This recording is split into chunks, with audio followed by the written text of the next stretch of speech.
even though they're there right now, and we have no way of pushing them out other than hoping that Israel will be able to forcibly remove them from that land and force all of the Palestinians that don't want to leave, killing them, and then forcing those that don't want to leave by gunpoint to the Sinai Peninsula or into Jordan.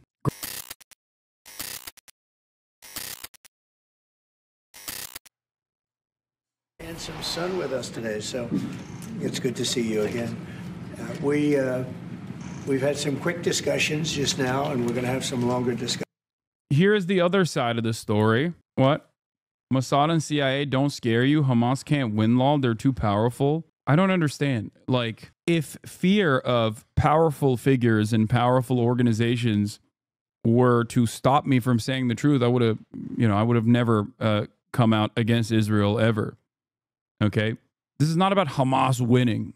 Okay? This is about the truth. This is about standing against genocide. That's it. It's that simple for me. Holy shit. Look at this image of King Abdullah. So I talked about this yesterday about Trump saying he wants to do a mass relocation, a mass campaign of the 2 million, close to 2 million Palestinians that still live in the Gaza Strip. And he wants to move them forcibly to the Sinai Peninsula in Egypt and also to Jordan. Okay, you're not the only person who says Israel only responds to force, not diplomacy. Yeah, I mean, this is Mersheimer. He's been on this for quite some time. King Abdullah is nothing but another traitor to the Palestinian cause is so sad. Yeah, here's the thing. Jordan as a state is basically designed by Western powers as a holdover state, and historically has been used to basically keep Palestinians that have been displaced in Jordan. There are already millions of Palestinians living inside of the Jordanian boundary. So for the king of Jordan, obviously, an additional 500,000 Palestinians is going to be an additional 500,000 Palestinians, especially when you're, when you're dumping them into a refugee camp, is going to be impossible to deal with. Okay?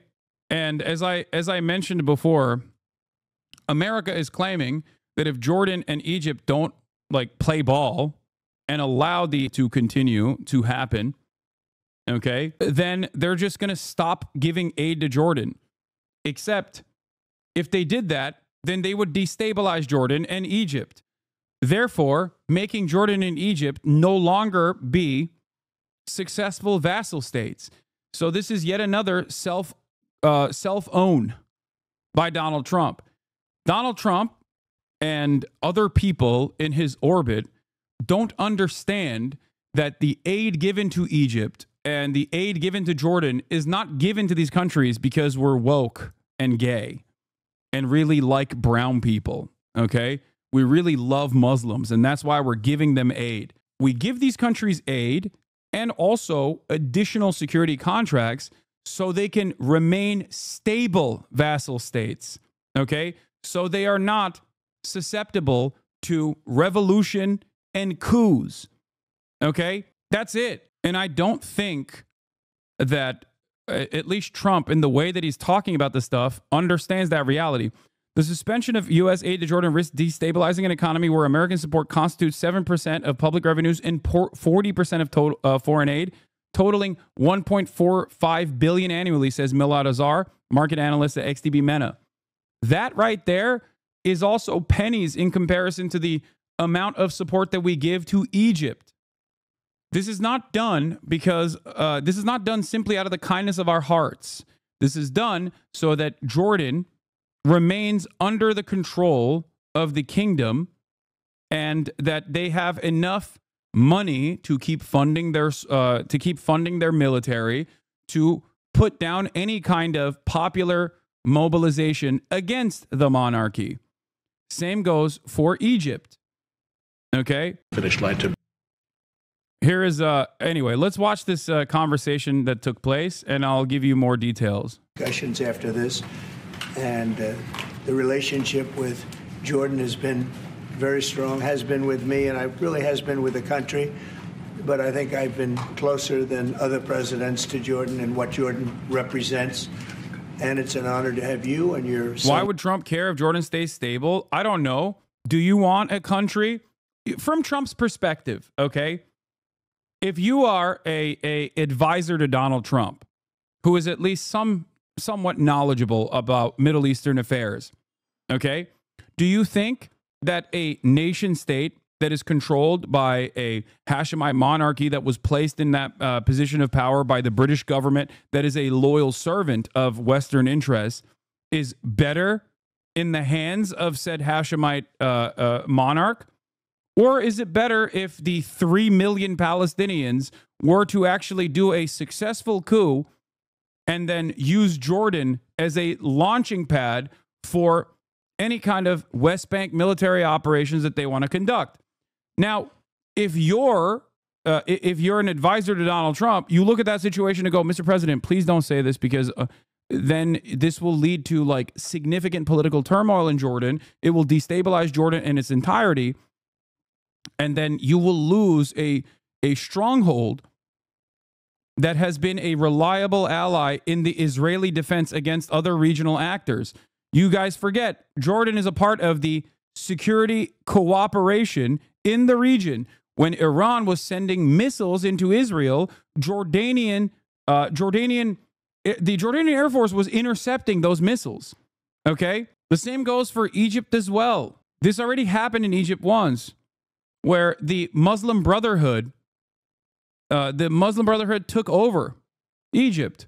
This was obviously not an exciting prospect for the American government, nor was it exciting for Israel.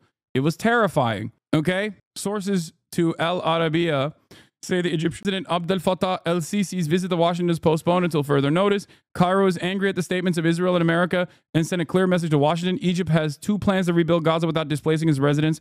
Cairo has a ready response regarding Gaza file, and there's no change in it. The problem here, okay, with this delicate allegiance that we have designed in the region with regional actors such as Egypt and Jordan, okay, is that this level of destabilization is not immediately going to be beneficial for the Palestinians either, okay?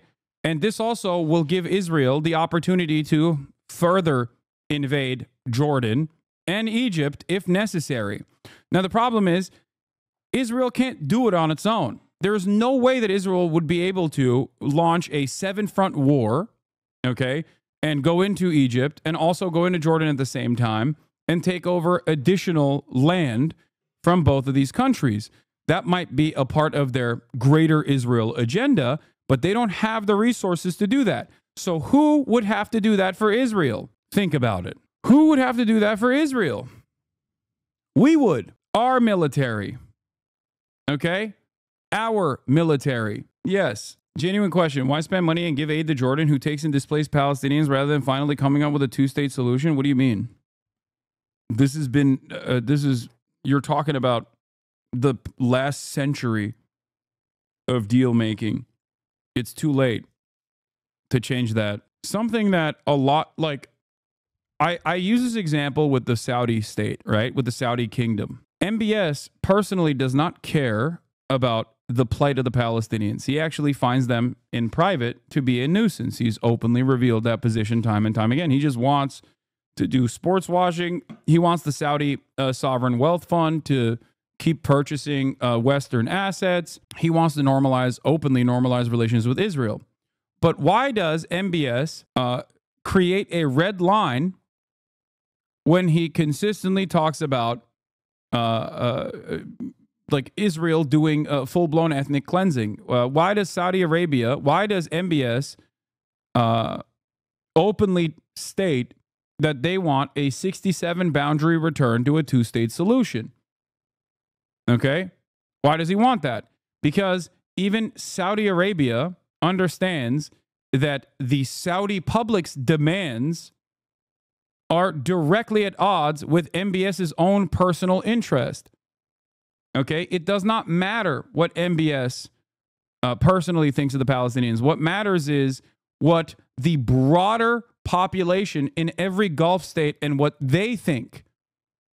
Okay? You would have to spend a lot of your security, a lot of your military on squashing popular uprisings in your own country, because your people would lose their minds if it looked like you were actively and openly caving to Israel and allowing Israel to murder as many Palestinians as possible. This is why, here it is, the Kingdom of Saudi Arabia appreciates the condemnation, disapproval, and total rejection announced by the brotherly countries towards what Benjamin Netanyahu stated regarding the displacement of the Palestinian people from their land, and the kingdom values the positions that emphasize the centrality of the Palestinian issue to the Arab and Muslim countries. Like MBS would love it if all the Palestinians magically overnight died, okay? And the Palestinian cause went away. He would love it. So why is the Kingdom of Saudi Arabia stating this? Why is it that all of their official statements on the matter are very anti-Israel, when we know MBS has time and time again repeated that he doesn't really care about Palestinians at all and sees them as a nuisance? Yeah, Saudi Crown Prince said he personally doesn't care about the Palestinian issue. The young Saudi population were. Saudi Arabia's Crown Prince Mohammed bin Salman told U.S. Secretary of State Anthony Blinken that he does not personally care about what he referred to as the Palestinian issue, according to a report in The Atlantic. Published on Wednesday, the report gave a picture of 11 months of Washington negotiation efforts in the region after the outbreak of the war in Gaza, citing 24 participants at the highest level of government in America and across the Middle East. Moin Rabbani talked about this on Al Jazeera. Can we watch this? Moin Rabbani is a resident fellow at the Center for Conflict and Humanitarian Studies and joins us from Montreal. Moin, thanks so much for being with us on Al Jazeera. Let me ask you first about the fact that Jordan's King Abdullah is heading to Washington, D.C. tomorrow, as I understand it. This was always going to be something that Trump was potentially going to use to potentially put pressure on Jordan's king to try and take in more Palestinians, correct? I mean, that's what we've heard from Trump over the course of the past few weeks, is that Jordan and also Egypt should be taking in more Palestinians. So we expect more of this at this meeting. Yes, and I think the Arab states, who have been fundamentally inert for the past 15, 16 months, are now coming to the realization that the alternative to an end to Israeli occupation, the alternative to a Palestinian state in Palestine, is a Palestine of their own countries, and instability and insecurity within their own borders.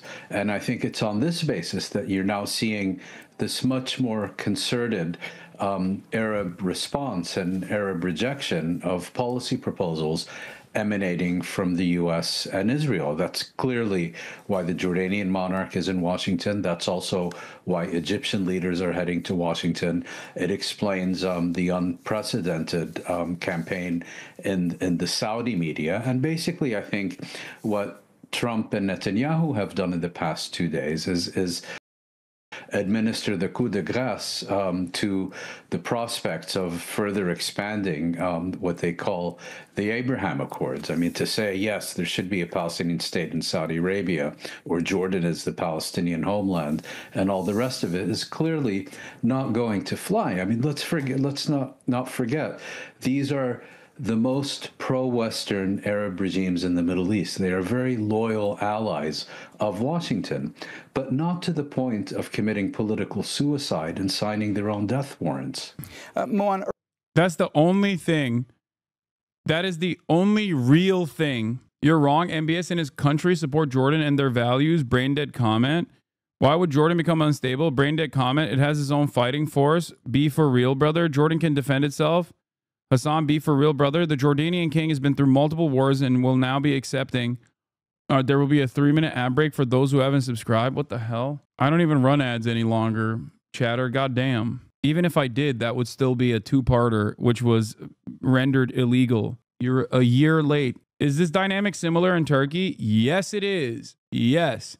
Recep Tayyip Erdogan loves the contracts that he has with Israel. His son directly benefits from it. He has a shipping company. Okay? But the Turkish population obviously has a very different attitude towards Israel. And this is precisely the reason why Recep Tayyip Erdogan has to act like he is very angry at Netanyahu all the time, calling him Adolf Hitler and stuff. While simultaneously, they've even talked about, he's even talked about doing a complete blockade, or not a blockade, but a ban on all shipping to Israel. Except they're still continuing their shipments to Israel. They're just changing the manuscripts and claiming that they're actually shipping stuff to Palestine instead of Israel, while still, like Recep Tayyip Erdogan is overriding his own trade embargo that he put forth. Do you understand? The manifest, not manuscript, sorry. Because on the one hand, he has to make it seem like he is standing strong against Israel for the sake of his own public not rising up against him. But on the other hand, he is a NATO nation. Okay? And by the way, he's been rewarded handsomely for playing ball with America's interests in the region and playing ball with Israel. Look at Syria. Syria is a great example of Recep Tayyip Erdogan getting many benefits for being Israel's lapdog, loyal servant. Earlier on Al Jazeera, a Hamas official was saying that the Israelis, according to him, are intentionally sabotaging this ceasefire deal and that they're undermining the agreement. If you look at the developments these past few hours, and there have been a lot of developments with all that's transpired, what do you make of all this, and what do you think might happen next? Well, unless you're reading the New York Times or watching the BBC, it's transparently obvious what's going on, and that includes readers and viewers of the Israeli media. You have this combination of Israeli violations of the agreement ratified by Israel and Hamas, and that began implementation a few weeks ago. You have Israeli intentions not to negotiate the second phase of this agreement, which would lead to a durable ceasefire rather than just a suspension of hostilities. You have Netanyahu seeking to drag out the first phase of the ceasefire so that Israel can retrieve all of its captives from the Gaza Strip without, in exchange, calling time on its genocidal military campaign on the Gaza Strip to then be able to resume it. And overlaying all of this, you have the Trump proposal for the mass forcible displacement of every last Palestinian from the Gaza Strip to the Arab world. And Hamas is using what leverage it does have and is announcing that it is indefinitely suspending the further exchange of captives with Israel until Israel decides to actually implement what it signed, and more importantly, until Washington makes up its mind about the future of this agreement. Because at the end of the day, Netanyahu can say what he wants and do what he wants, but the crucial decisions about the future of this agreement are going to be made by Washington. And Washington will have to decide whether it will compel Israel to continue with the implementation of this agreement or allow Israel to derail it. Moan, just quickly, we only have about a couple of minutes left here, but just very quickly, what, from your perspective, has to happen in order for this ceasefire deal to continue? Well, Israel can't, once again, you negotiate an agreement, then you negotiate how you implement it, and then once it begins implementation, you negotiate a thoroughgoing revision and transformation of that agreement. That's not going to fly. There is an agreement reached. You either implement it or you don't, and you suffer the consequences. And the question now is, will Israel be allowed to derail this agreement by not fulfilling its obligations, or will it be forced to comply? It really is that simple. All right. Well, Moan, I mean, do you foresee that what you're talking about that needs to happen, do you foresee it actually happening?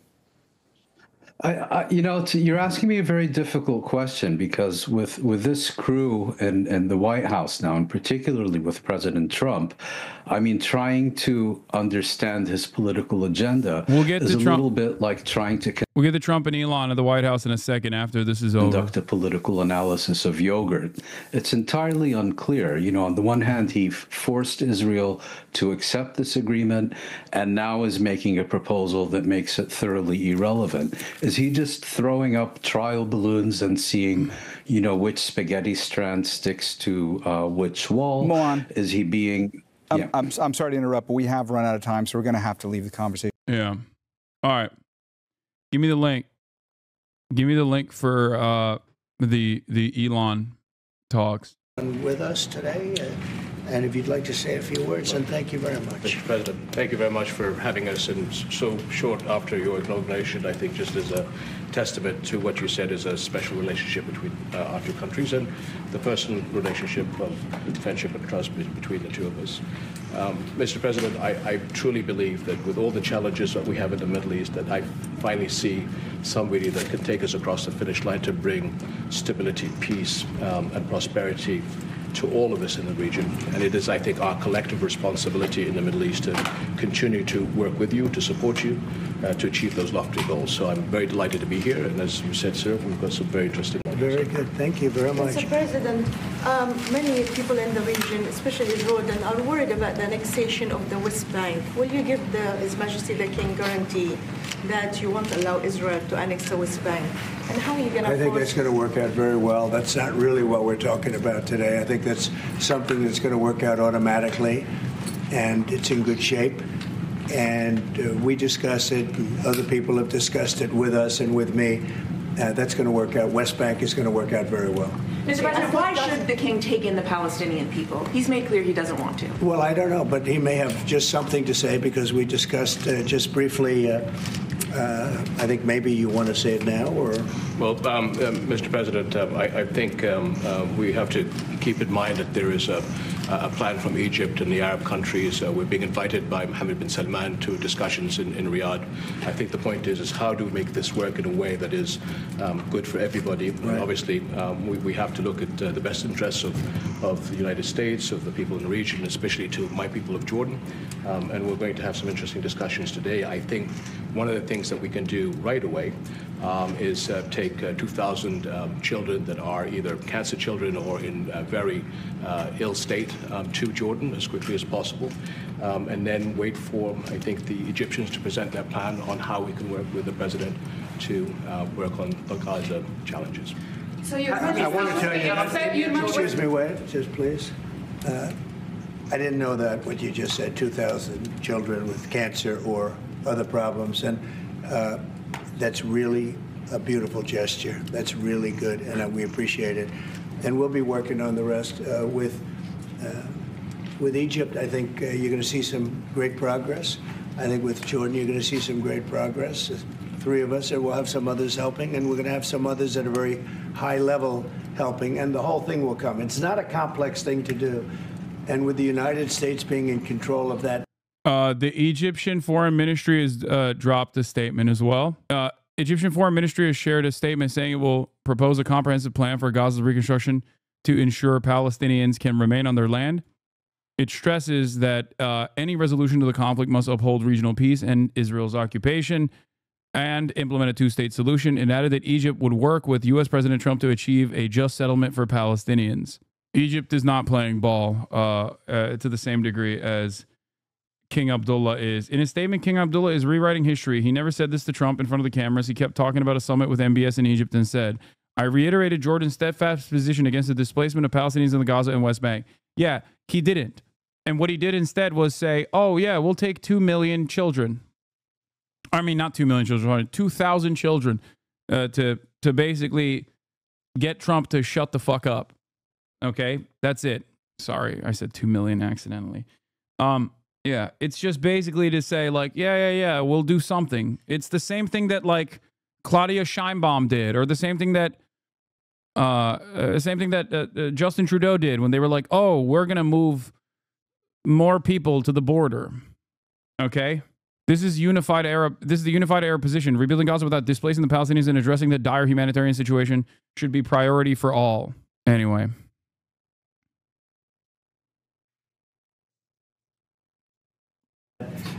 piece of land, a fairly large piece of land. You're going to have stability in the Middle East for the first time.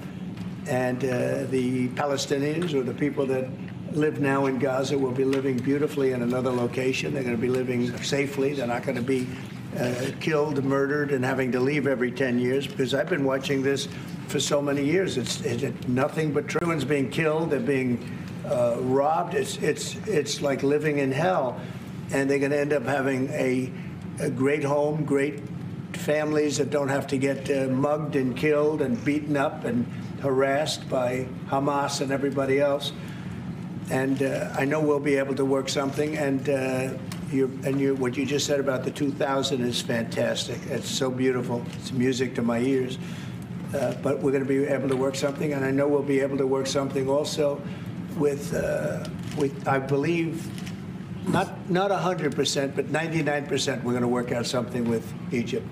But Mr. President, during your election campaign, Mr. President, how is the U.S. going to own Gaza? Your White House has made clear taxpayer dollars won't be used for this. So what money are you going to use to buy Gaza? We're not going to buy anything. We're going to have it, and we're going to keep it, and we're going to make sure that there's going to be peace, and there's not going to be any problem, and nobody's going to question it.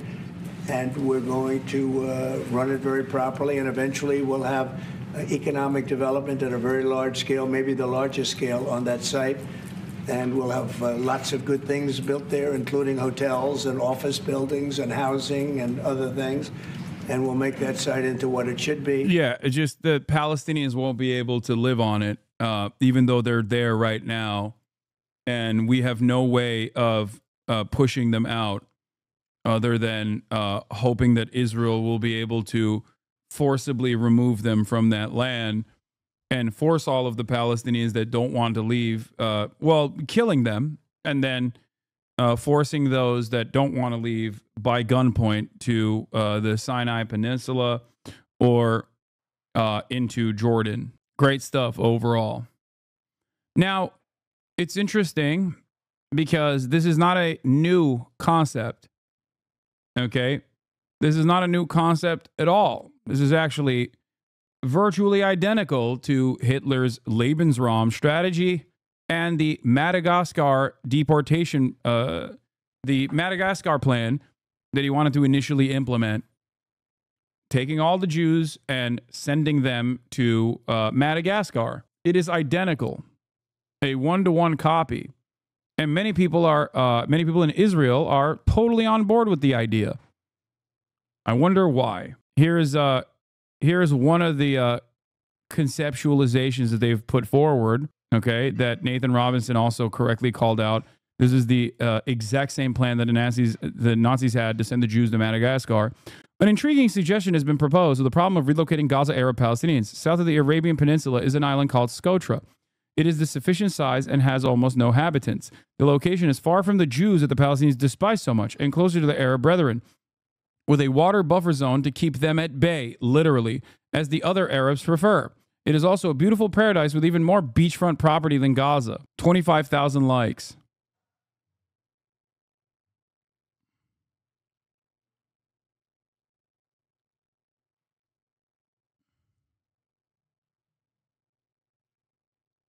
Fox now justifying ethnic cleansing in the most blatant ways possible. This population in Palestine is hostile, it's uneducated.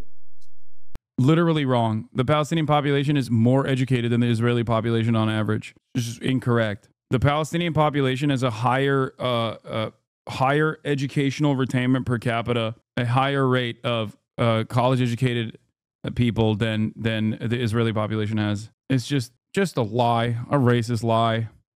It's even more radicalized than they were at the beginning of this. I mean, now they have no homes at all. They're even more hateful of the Israelis.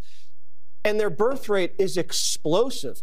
The average Palestinian woman has 5.5 babies. The average Israeli woman has only 2.5 babies. So demographically, they're a threat. Not to mention the insane thing to state. Like, this is just pure Nazi shit. I don't know how else to. I don't know how else to cover this. It's just pure Nazi sentiment. He said that their population is explosive. They're just having too many children. It's a demographic issue. Yeah, how do you deal with that? You just, you know, forcibly sterilize them, I guess. Has only 2.5 babies. So demographically, they're a threat, not to mention the national security threat. There is no way you can have these two peoples living side by side. I don't think Kamala would have said these things. Hey, who was it that said Trump and Kamala would be the same for Palestine? Yeah, dude. You do realize that Kamala Harris lost because she wouldn't separate herself from Joe Biden on any issue, even the least popular one, which was Israel-Palestine. And that is the reason why Trump won. You recognize that, right? I like that this is an opportunity for you to say, who would say that Kamala and Trump are not the same as one another? First and foremost, the Biden administration, which Kamala Harris also aligned with, okay, she was the vice president after all and refused to separate herself from the Biden administration, also actively tried to quietly push forward the exact same Trump agenda of ethnic displacement. They did do that. They actually actively tried to get regional partners in Jordan and Egypt to take on hundreds of thousands of Palestinians.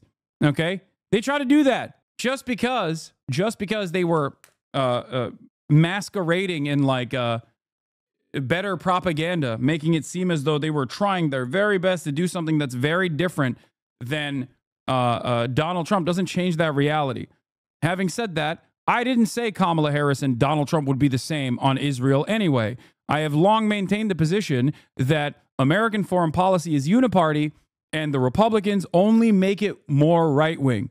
And then the Democrats come in and don't actually reverse those decisions because American foreign policy at the end of the day is still uniparty. Perhaps the greatest evidence of this was Joe Biden coming in after Donald Trump and not overturning any of the Abraham Accords, moving the embassy to Jerusalem, the permanent annexation of Syrian territory in Golan Heights for Israel.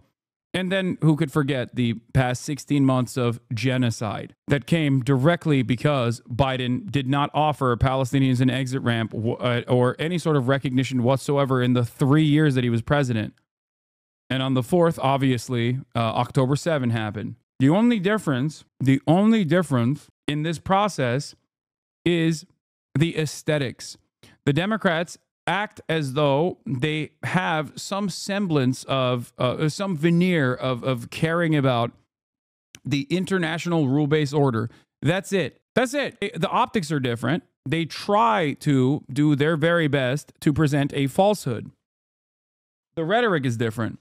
But I guess that's enough for many of you. Like when Donald Trump, Fauci type crash out 20 minutes ago, crash outs, what are you talking about? When Donald Trump talks about how Gaza is leveled, who was overseeing the leveling of Gaza is the question one must ask themselves. Who? You think the Democrats would be proposing to move the Palestinians out of Gaza? I'm not thinking that. I'm saying that the Joe Biden administration also tried to do that. The only difference is Donald Trump says the quiet part out loud. Okay?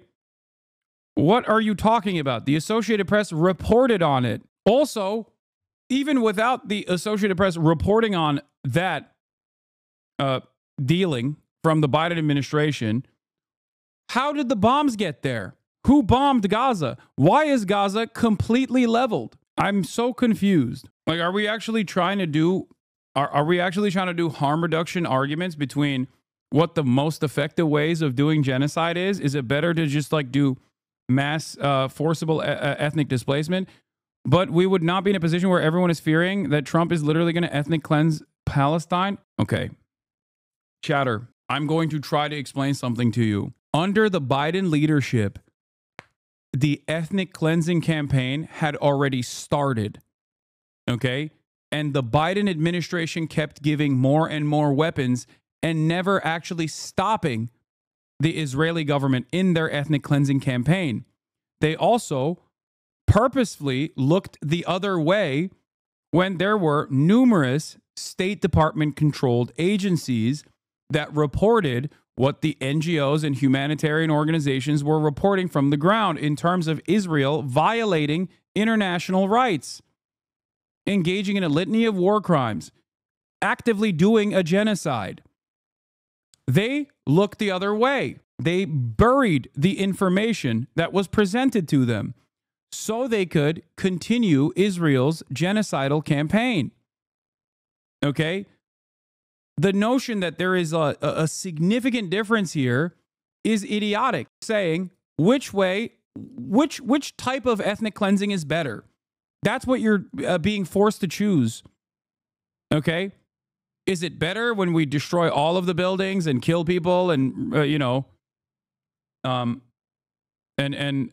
them die under the rubble? Or is it better that we kill them when they refuse to leave? You're confused. Gaza got leveled and starved these past 2 weeks, not the past year. Exactly. I guess for you, the major difference is you don't want to hear about it. Or rather, the Democrats at least were able to make you feel better about the genocide, because they kept lying and saying there are red lines. They kept lying and saying that they're working tirelessly around the clock for a ceasefire. Okay? It does not make sense. The worst part about it, from your standards also, if you are interested only in team sports and nothing else, is that it would have been beneficial for Kamala Harris to actively communicate a different perspective on Gaza, to actively separate herself from the Biden administration. It would have been electorally beneficial for her, but due to her loyalty and due to her interest in maintaining the current administration's foreign policy goals, she did not do that. And she didn't do that, and she lost. So even if you want to talk about this from a purely partisan perspective, she could have done things. Even if it was a lie, she could have still at least had the decency to lie to the American public. They didn't even want to lie. Trump at least lied, by the way. I mean, it was obvious that he was lying. I reported on it at the time. I told you that there was no way that Donald Trump, who got $100 million from Miriam Adelson, was going to actually deviate away from the pro-Israel position. But at least he fucking went to Dearborn and was like, oh, falafels, it's great. I love you guys. I'm going to end it. I'm going to end all of it. Democrats literally didn't even lie to the American public when it was electorally beneficial for them. That's crazy. They actively turned around and said, no, we don't want you in the party. We don't want you to vote for us. We're going to win without you. They didn't even want to fucking play politics. It's crazy. Anyway, so the notion that like, oh man, well, you got what you deserved, pro-Palestinians or whatever, is an idiotic thing to say, especially because I also said Donald Trump would take it one step further than the Democratic Party for sure in terms of West Bank annexation. Okay. And that it was, I never said that Donald Trump was pro-Palestinian and said the exact opposite. But the very fact that the Democratic Party lost a decent chunk of the Muslim voters to a guy that did the Muslim ban, that used Palestinian as a slur, as a pejorative, is insane to me. How can you look at the situation and not get mad at the Democratic Party? How can you look at the situation and go, we have to never run campaigns like this ever again? You explain it like it's your fault Kamala couldn't voice her support for genocide loud enough for certain liberals. Yeah. Why even argue who doesn't get that there is a genocide in Gaza since Biden is lost? Yeah, it's not my fault, but it doesn't matter. People have horse blinders on, and they're desperately looking to attack anyone and everyone they can. And the new meta from a lot of like extremely online liberals is to say, oh, Hasan is the reason why Kamala Harris lost. It makes no sense, but it's a comfortable narrative for a lot of people so that they don't have to look at the Democratic Party and say, oh man, they are the reason they lost this all on their own. And the people from Gaza who wouldn't be able to be there for years, because you're talking about just to get it and prepare it and to take care of all of the problems that currently it has, as you know, tunnels, and people are in those tunnels, and you have some good people and some bad people, and you may have hostages right now. You know, you have the hostages possibly there. They don't know where they are. And, you know, I have a Saturday deadline, and I don't think they're going to make the deadline personally. I think they want to play tough guy, but we'll see how tough they are. But it's... What is this? No, the only dick riding idiot is you bending over for Trump thinking he's different. What? Also, you literally had Democrats actively advocating for genocide on the Palestinians. What is happening here? Why are you guys fucking fighting one another? Oh, I love that. When all else fails, when everything is falling apart, I love when liberals look to blame leftists and the leftists look to blame other leftists. Yeah, that's the reason chatters are just fighting each other. Great stuff, guys. It's going to be a wonderful thing. It's going to be wonderful for the Middle East. I think it'll turn the Middle East. I think you're going to have peace in the Middle East. You're going to eventually have peace in the Middle East. Couldn't this deadline risk undermining the talks that you're having with the king today, and risk the kind of wider peace that you're trying to? Because we're not talking about a big situation. We're talking about something that can go very quickly. We're talking about it's going to go quickly. It's not going to take a long time, okay? That's not going to take a long time. You know bullies? You know what a bully is, right? You know the bully, I've always, and I found it throughout my life, a bully is the weakest person. And they're bullies. Hamas is bullies. Dude, that's so funny. Claiming that the bully is the weakest person, which is true, and then not recognizing that you yourself are the bully is crazy. The weakest people are bullies. You know that, right? All right, go ahead. Mr. President, you were saying that Palestinians will live somewhere else safe. Where exactly do you want them to live? Well, it's not where I want them to live. It's going to be where we ultimately choose as a group. And I believe we'll have a parcel of land in Jordan. I believe we'll have a parcel of land in Egypt. We may have someplace else. But I think when we finish our talks, we'll have a place where they're going to live very happily and very safely. And, you know, don't forget, they only want to be on the Gaza Strip because they don't know anything else. They never had an alternative. And they don't want to be on the Gaza Strip, but they have no choice. They have to be. And they're being killed there at levels that nobody's ever seen. No place in the world is as dangerous as the Gaza Strip. They don't want to be there. They have no alternative. When they have an alternative, not one person will want to stay where they are. Nobody wants to stay there. They're living in hell. It's a death trap. Mr. President, how do you know that the Palestinians don't want to leave their land? Some people say this is ethnic cleansing. You won't be able to force them to leave their land. We're moving them to a beautiful location where they have new homes, where they can live safely, where they'll have doctors and medical and all of those things. And I think it's going to be great. Yeah, any questions? King Abdullah, what do you think about the U.S. taking over the Gaza Strip? Do you want to see the U.S. own the Gaza Strip? Well, I think, as I said earlier, the president is looking at Egypt coming to present their plan.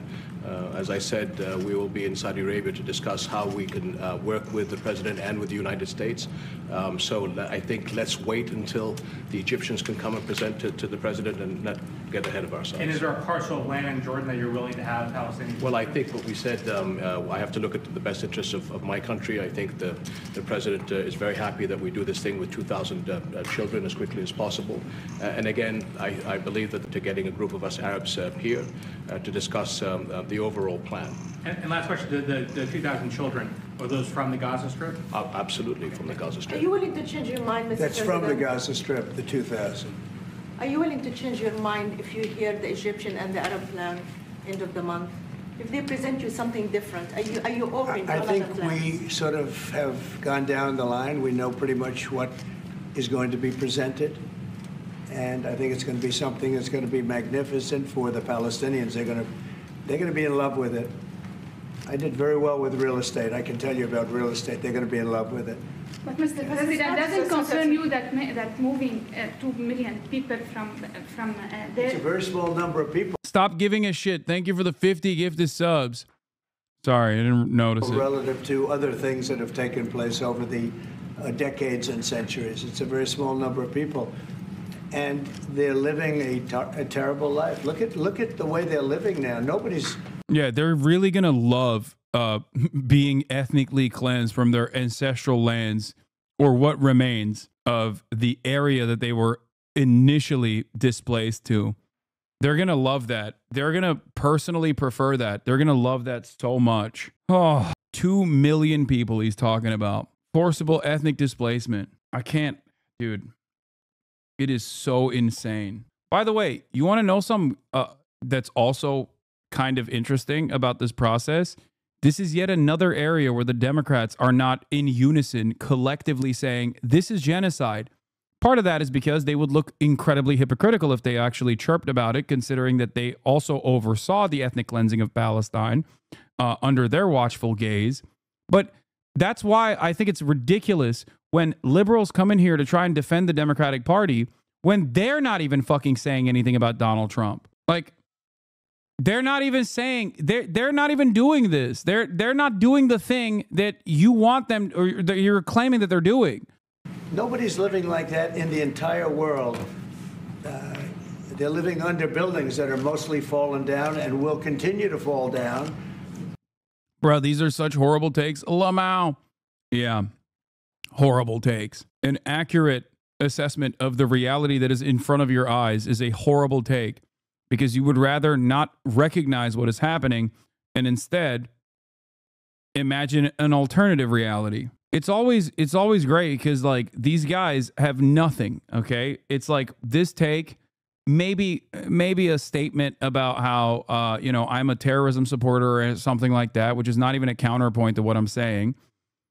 And then that's it. They just leave. Like, I'm looking for serious discourse. If there's something that you consider I have said that is wrong, present it. And they're living under. People are being killed every day. The conditions are horrible. There are no conditions anywhere in the world that are worse than the Gaza Strip right now. But don't you have a concern that you can destabilize Jordan and You said all Egypt? hell will break out if all the hostages are not released on Saturday. What did you mean by that? And are you encouraging Netanyahu to walk away from this deal? Have you talked about this with him? So I've looked at at the condition of people coming out of the hostage situation, and it's horrible. I looked at the before and after yesterday. 3 young men. One is dead now, as you know, the older gentleman who died, which everybody said he was alive and well. He's dead. But the 3 young men, and I looked at them from a short while ago, and I looked at them now. They're emaciated. They look like Holocaust survivors. They looked, they'll get better, but they're in rough shape. They were treated really badly, and we've heard things from them since. And I think the reason that Hamas is playing so cute is because they saw the reaction to these 3 people that came out, and the other ones. Look, the one young lady had her hand blown off practically, and they were not in great shape either. But she's missing her fingers and a big part of her hand. You know what she did? She was stopping a bullet that was aimed at her. She went like that, and it blew off her hand. Now, I think I think they want time, because I think the people that they have living are in such bad shape, because they're sending the most healthy people out because they don't want to send the least healthy. There was an uproar when they saw the people from yesterday. So these people are, so I don't want to do 2 and then we do another 2 in another week and then we do 4 in 3 weeks. No.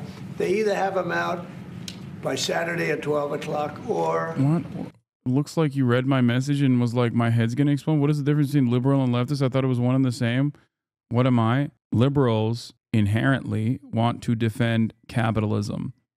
Their worldview revolves around the protection of private property. Leftists can be broadly categorized as a collection of people that whose political ideology starts at anti-capitalism. That's the biggest difference. In the United States of America, I would consider even social democrats who are also capitalists to be a part of the broader left coalition because of the current political, the current material conditions in the United States of America and the broader political goals.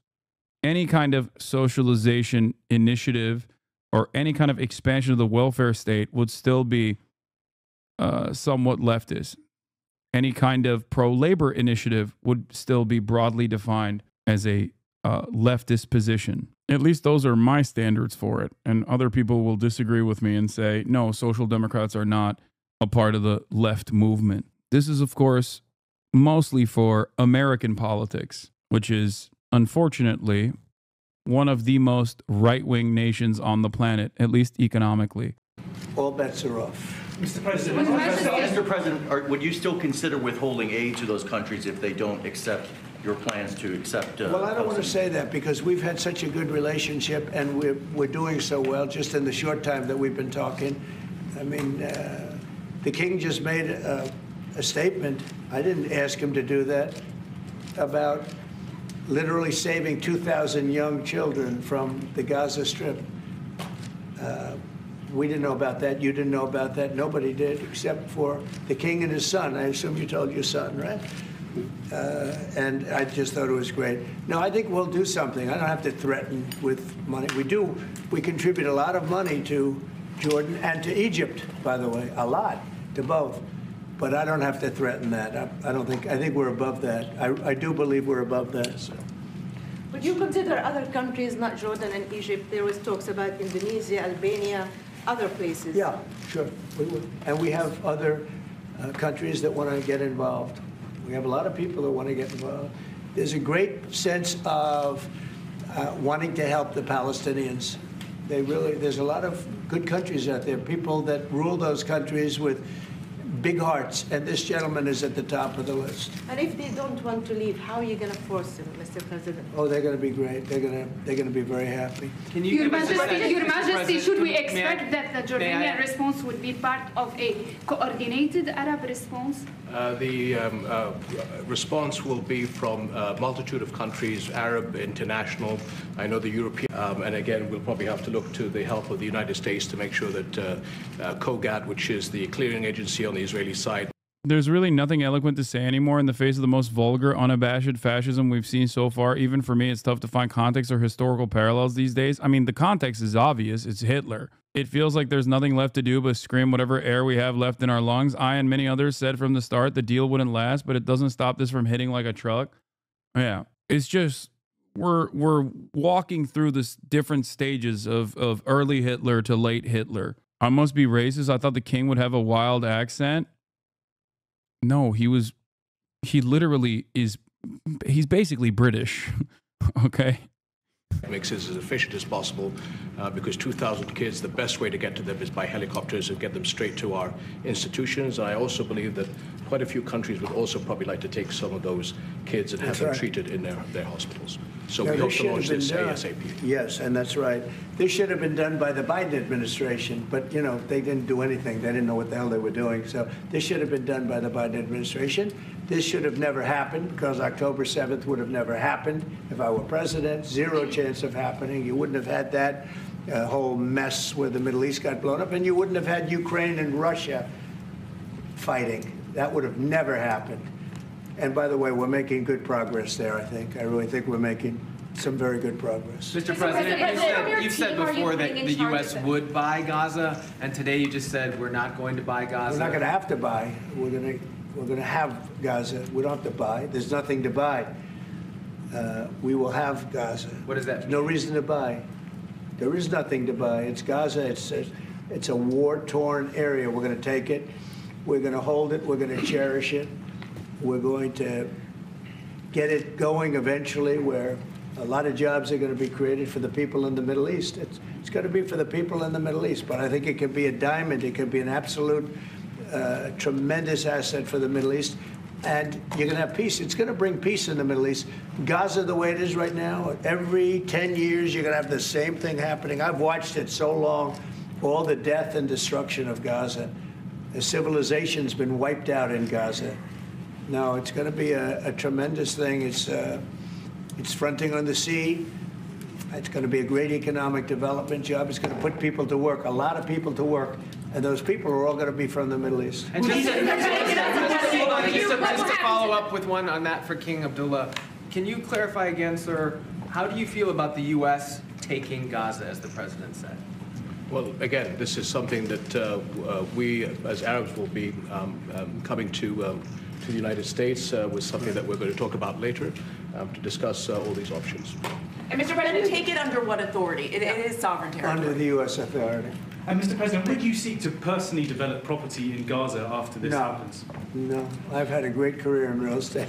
Mr. President, you know, when you've done what I've done in the last number of years, including the 4 years that We should have been doing something else, frankly, because people see that now for sure. But when you've done what I've done, you can just do more good for people when you're president. When you're president, we can do things. This is all things that should have been done, but actually things that shouldn't have had to be done. Gaza, absolutely, it would have been so great if the Biden administration would have started this. But actually, in all fairness to them, they should have never let it happen. It did happen, and because of the fact that they let this happen, this catastrophe of October 7th, something like this becomes practical and very real, meaning the development and all of the things that I've talked about with respect to the Gaza Strip. If you didn't have the October 7th catastrophe, and it was a horrible catastrophe, then probably you wouldn't be talking about that. But the only thing I can say is this is going to bring stability and peace to the Middle East. And ultimately, when it's developed, which will be in quite a while from now, because we want to let things calm down. But when it's developed, it's going to bring tremendous numbers of jobs to the Middle East, including the people of your country.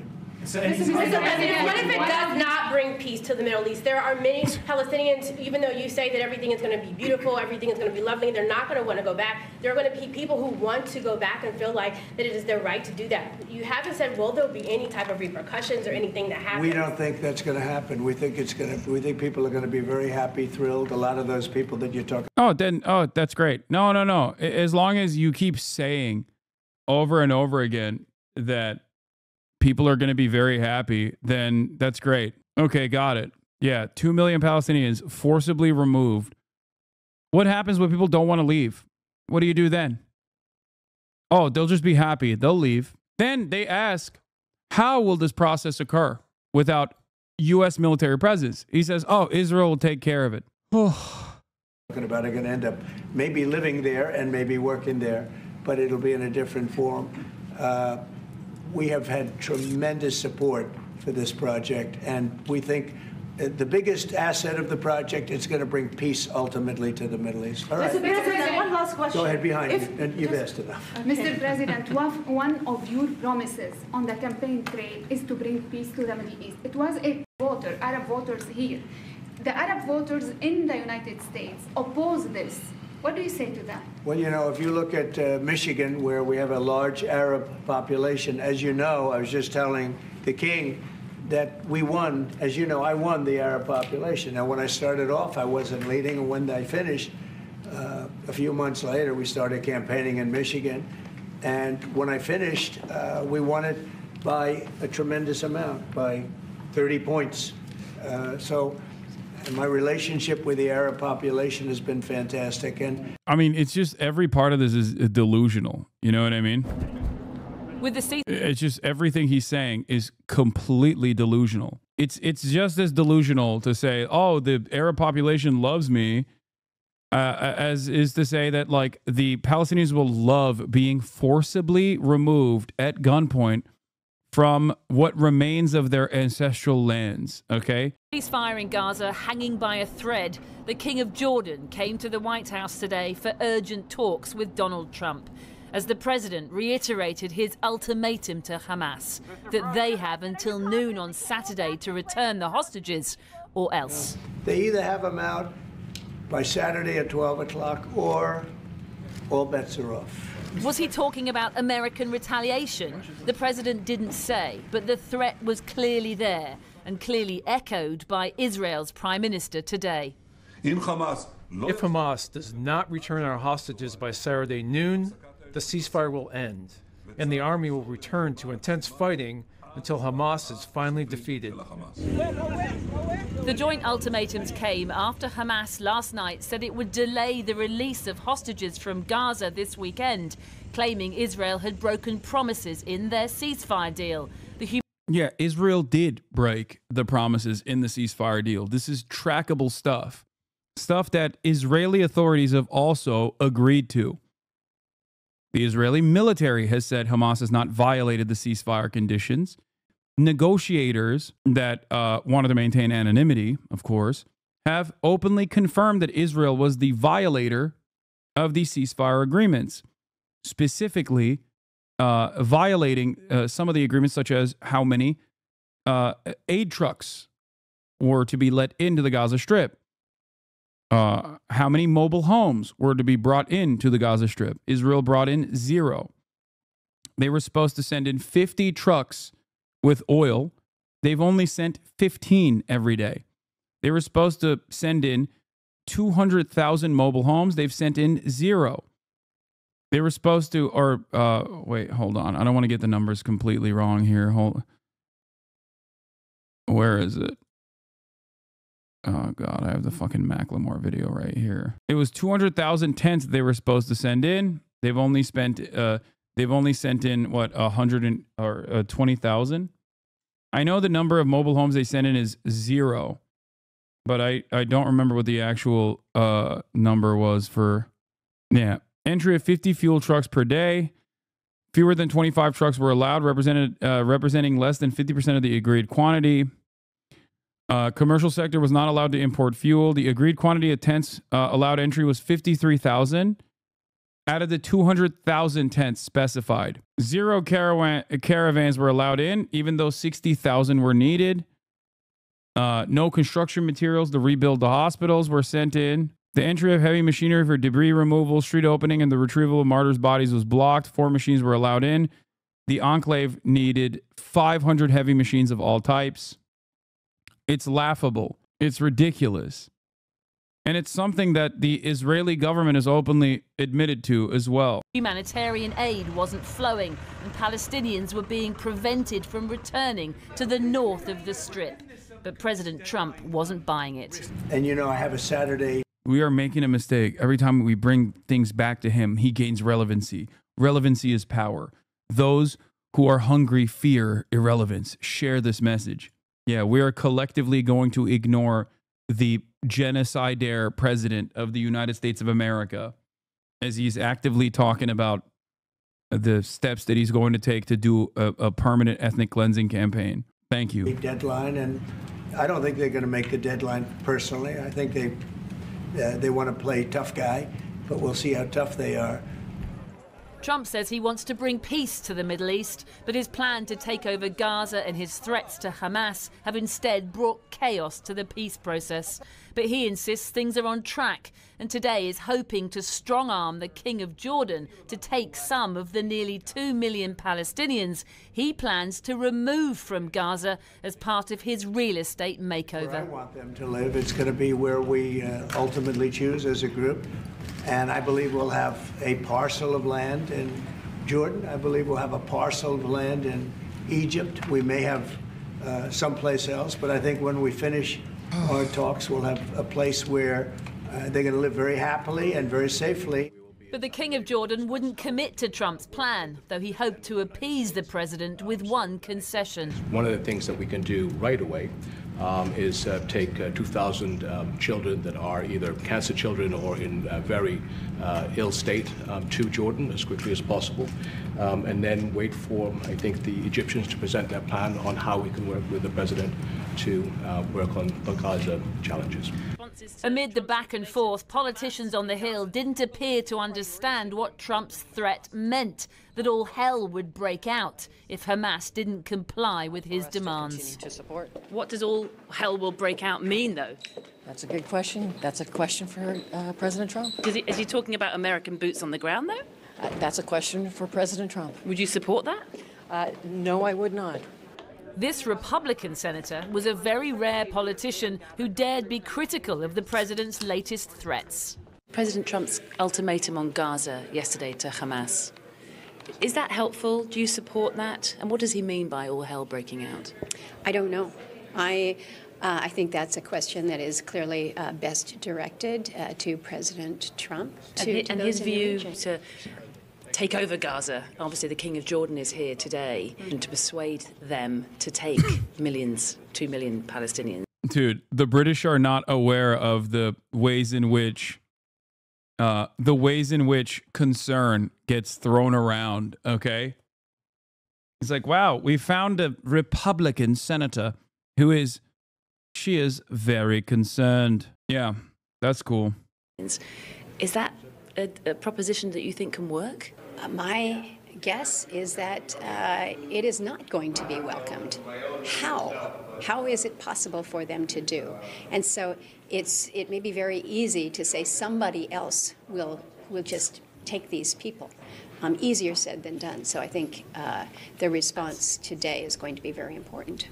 The response from Jordan today seems to be, we hear you, President Trump, but we're not ready to commit to your real estate deal just yet. It's a war-torn area. We're going to take it. We're going to hold it. We're going to cherish it. But President Trump seems determined to make his Gaza plan happen regardless. Siobhan Kennedy reporting from Washington. Well, Jordan has already absorbed waves of Palestinian refugees. Almost 2.5 million people are registered as such with the United Nations. But if Jordan and Egypt were to suddenly take in millions of displaced Gazans, it would put decades of relative stability at significant risk, as our international editor Lindsay Hilsum now reports. On the streets of the Jordanian capital today, lawyers... First-time chatter had to follow to ask this question. How does Trump and Netanyahu's Gaza plan get any traction? Don't Palestinians have some sort of form of government to negotiate or disagree? No.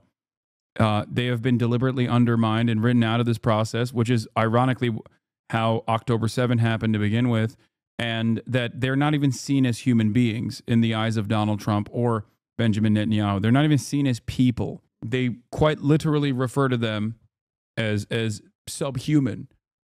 How else would you be able to actively state, that you are going to do a mass ethnic displacement campaign of 2 million people and you don't even hear what they have to say about it? Think about that. You can only advocate for something like this if you just don't think that they're human beings. Lawyers were protesting that the forced displacement of Palestinians from Gaza would be against international law. And they were trying to give President Trump a history lesson. The dream of displacing the Palestinian people goes back 100 years. It has never and will never be fulfilled because of their heroism. The scene is near Jericho, one of the camps for Arab refugees. The story is one of destitution. The US president may be unfamiliar with or unbothered by what happened in 1948, when the founding of the State of Israel forced more than 500,000 Palestinians into Jordan.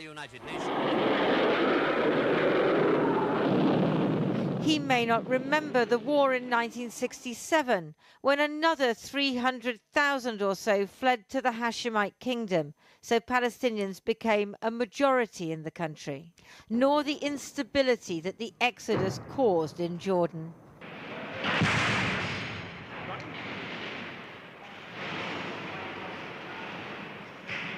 That was mortar. That was a mortar right in the front garden. In 1970, in what became known as Black September, Jordanian forces ended up fighting the Palestinian Liberation Organization, which was trying to topple King Hussein, the current Jordanian king's father. Well, I think Jordan and Egypt... This is also part of the reason why the Jordanian king is terrified of a mass influx of Palestinian refugees coming into the country, especially considering how many of Jordan are technically Palestinian to begin with. But the reason for the existence of the nation state of Jordan is, or the monarch to exist, is basically this. Well, I know they've spoken about it with you, and they say they're not going to accept. I say they will. Will they? Knowing that accepting so many refugees might lead to the downfall of their own leadership? This takes us back to the 50s and 60s, even 70s, when Palestinian movements were trying to fight to get back to their homes. So it would destabilize these countries, their neighbors, the region, politically, economically, in security terms. It's not even... Hello, Hasan. Obviously, the plan to relocate all those people is ridiculous, but considering the current political climate, do you think it's maybe the only option to stop the killing? There is no relocation of 2 million Palestinians without killing a big chunk of them. I don't understand the liberal mind that is so subservient to ethnic cleansing. Hello, Hasan. Obviously, the plan to relocate all of those indigenous Native Americans out west is ridiculous, but considering the current political climate, don't you think it's maybe the only option to stop the ethnic cleansing campaign? Hello, Hasan. Obviously, the plan to relocate all of those Jews in Germany and all of the additional territories that Germany is taking over for Lebensraum purposes is somewhat ridiculous. But don't you think, considering the current political climate, that it's maybe the only option to stop the killing? That's it. This isn't even like you're calling everything Nazi or you're calling everything a genocide style situation. Like this is directly it. History is unfolding in front of our eyes. And there are people who actively are assuming the role of the genocidaires, finding reasons as to why it's logical. Worth bearing think about the consequences of such a move. Yesterday, the US Secretary of State, Marco Rubio, was meeting his Egyptian counterpart, Badr Abdelati, who is also likely to have resisted the idea of accepting Palestinian refugees. Since the ceasefire, it's become clear that Hamas is still active in Gaza. The movement has its roots in the Muslim Brotherhood, the Egyptian government's most potent domestic enemy.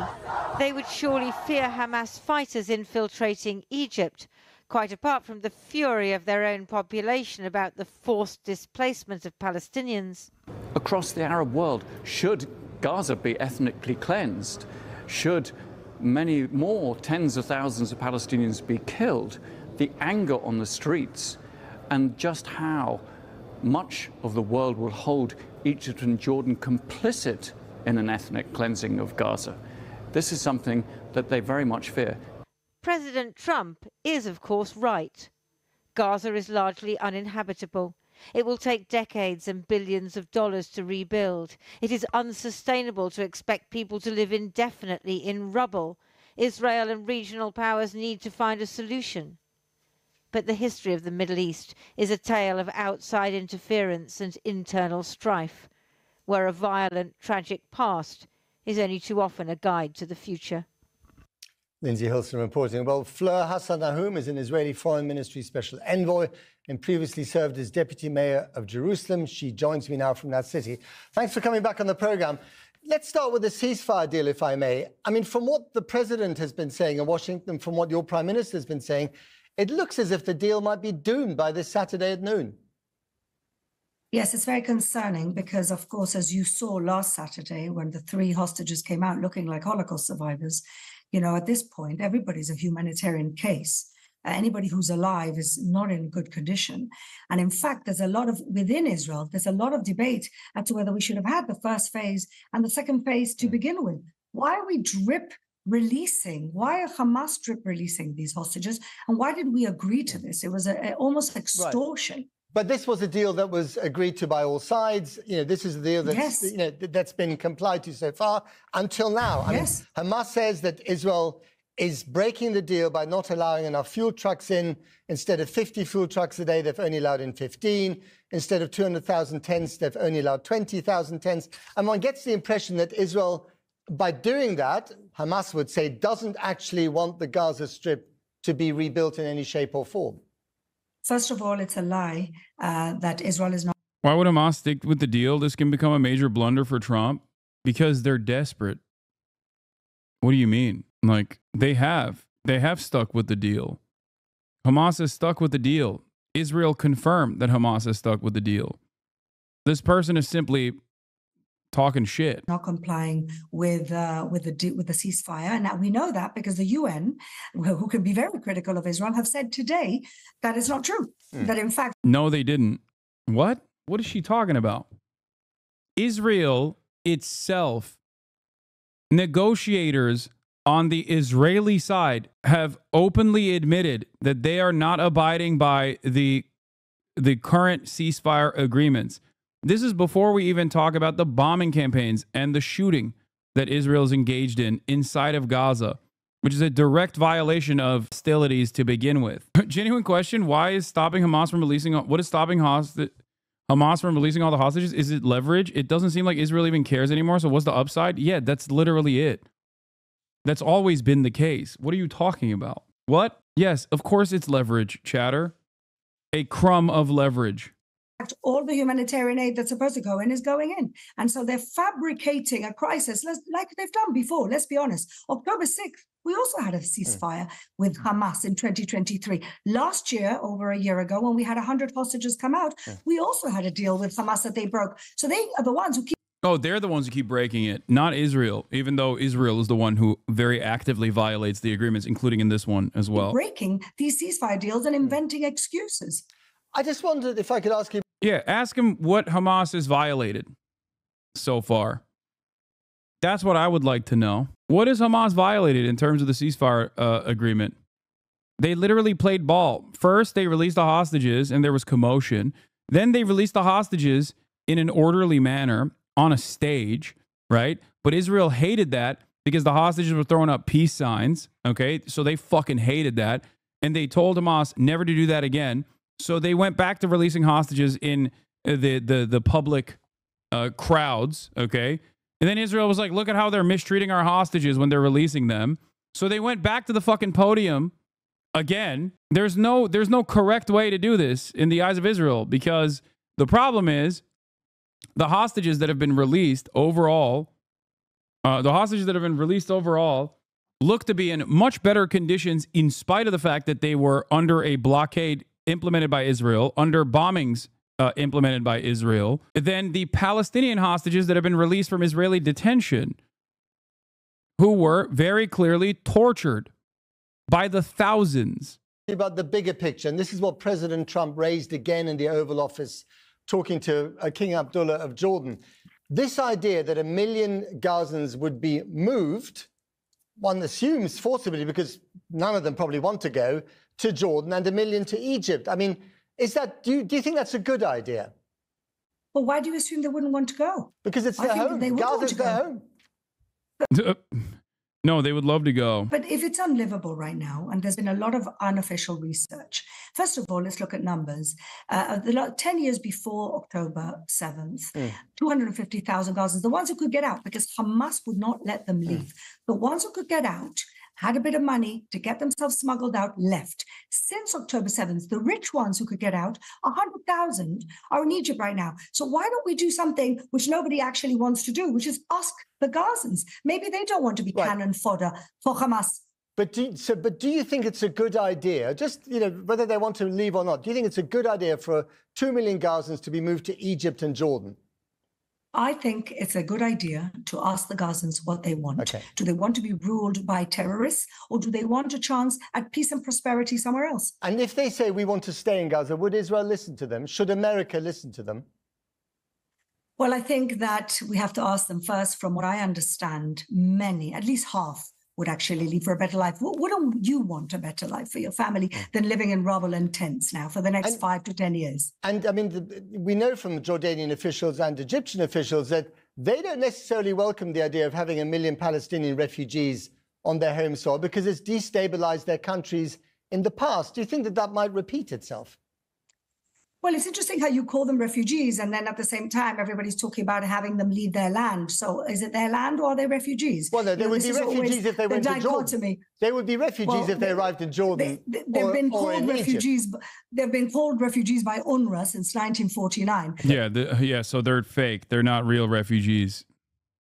Because that would require recognizing that Israel has made them permanent refugees. So there's always that debate. That's not a debate. The I'm trying to have with you is whether you think that you're defending the nation state that did that. There's no debate there. I guess you could debate everything. You know what I mean? It's akin to genocide denial. By having 1 million Palestinians from Gaza living in those two countries would be so destabilizing for those countries, but also ultimately that it might endanger the peace deals that you, Israel, have with Cairo and Amman.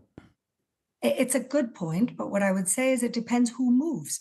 If just regular families who are not involved in terrorism are moving, then why should there be a threat to anyone? The problem is, are the Muslim Brotherhood going to move from Gaza to Egypt? I can understand the Egyptians, I can understand the Jordanians, but if it's regular families who want a new life, Jordan has 80%, if not 85% Palestinians already. In fact, the leader of the opposition of Jordan has said the Palestinians should come to us because this is their land under their own national law. Right. So the Palestinians from Gaza that we've spoken to, in recent weeks and months, when presented with this idea, they've said, no, although the place is now a pile of rubble, this is our home. This is where we want to stay. So if they are forced to move, wouldn't that be ethnic cleansing? Well, again, I don't know who you've spoken to. That's just definitionally what this is. There is no debate on this, okay? That is not that like legality matters here, okay? Because even the international courts are going to be held up every step of the way. There is no real justice. America dominates all of that. That is precisely what this is.